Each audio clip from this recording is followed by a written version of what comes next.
Yeah. So just talk about, you know, so far, what are all the things that you have done in Macon and brought to Macon, like so far for the people who don't know? Yeah. So through my nonprofit, that is how I give back the most. So the nonprofit organization MaconIt that I've been talking about, every summer we have what we call the MaconIt Success Ceremony, and that is where we invite the entire community out to celebrate our college students. And so we invite live musicians, so musicians from Macon come out, they play, we give everybody a catered meal.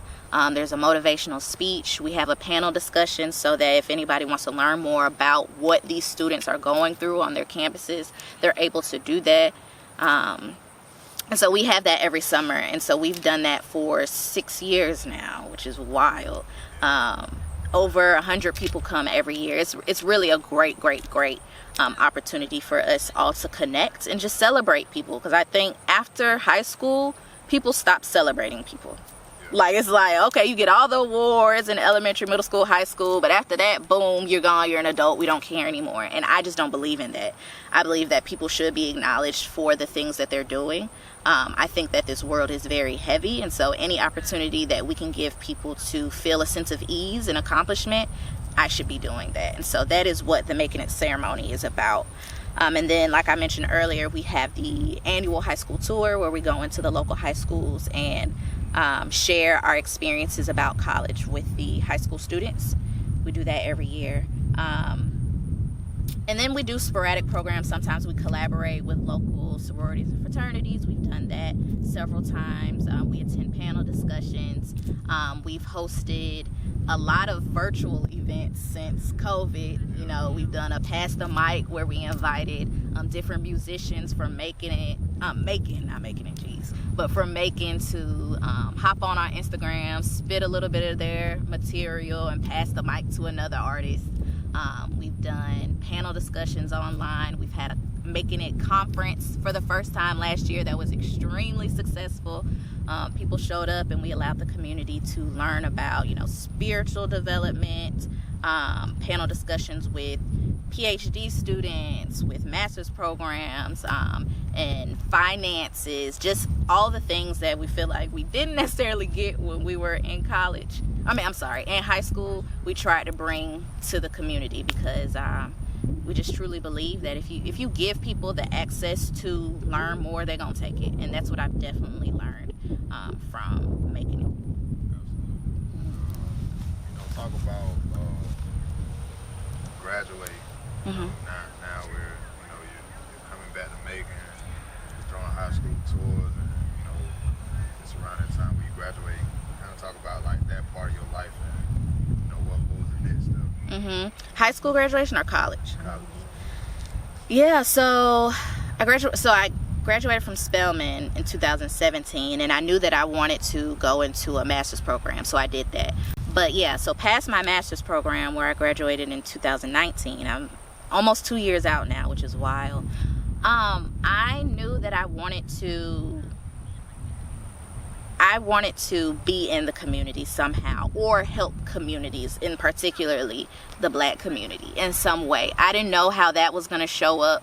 I am very passionate about prayer. Like, my prayer life is on point, and I believe in affirming myself and speaking things into existence. So I just pray every day, every night, that God would put me in a place where I'd be able to pursue my passion somehow, some way. Like I said, I didn't know what that would look like, but for me, I ended up getting a fellowship at the Center for Disease Control in Atlanta, where I am a program evaluator, and I am actually working with the largest center at the CDC's, their Diversity and Inclusion Council. So I was like, wow, God, you put me right where I want to be, and I'm able to use my actual academic skills as well as just my life experiences to make that center better for the Black people who work there. And so that's how that's manifested in my career.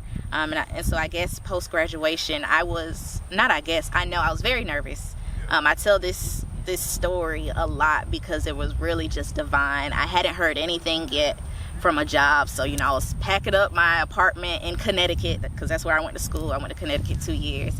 And I was like, I applied to a few places. We'll see what happens. And literally the day that I turned in my keys to my office on campus, that's where I worked, I turned in my keys. I came back to my apartment. My mom was helping me pack up. And I was like, wow, Mom, I'm done. And boom, when I say 1 minute later, I got an email from the CDC and it said, congratulations, Mayah, you got this position. And I was like, what? I cried. I don't cry often, but I cried because I was like, I think I was more just like in awe of God and just how when it says like your gifts will make room for you and I will make grace abound towards you, that you will have all sufficiency in all things, like that is so true. And when you just trust and believe in who you are and the skills that you bring to the table, and then it's just trust God that they're guiding you in the right direction, things fall into place. And that was just another testament for me. It was like, okay, you got to close this door before I give you access to the other one. It was boom, turning my keys. Here we go. Center for Disease Control. And so I was really happy about that because I was able to come back to Georgia, and I'm closer to Macon now because, like I said, I was in Connecticut. So I was like, I did it for 2 years, but I can't serve my community the way I want to, being 800 miles away. And so it's created a perfect opportunity for me to still, you know, pursue my career in the way that I want to, and also sustain making it in the way that this community deserves for it to be sustained. How was the Connecticut experience for you? It was good. I would say it was good. It was very different. I was always a person who said I'm not moving. Like, I don't have any interest in going anywhere but Georgia, just because, like I said, I'm family oriented. I just know that I like to be around my family. Boom, boom, boom. I'm very fortunate for the opportunity to move, though. I do think if people have the opportunity to get away for, even if it's like 6 months to a year, I think there's a lot of value in being in another city and just having to navigate life on your own, because I didn't know anybody in Connecticut. I found out I had some family there, actually, which was very interesting, but I didn't know anybody there. So I literally just packed my stuff and went. And my mom and my sister like dropped me off, and that was it.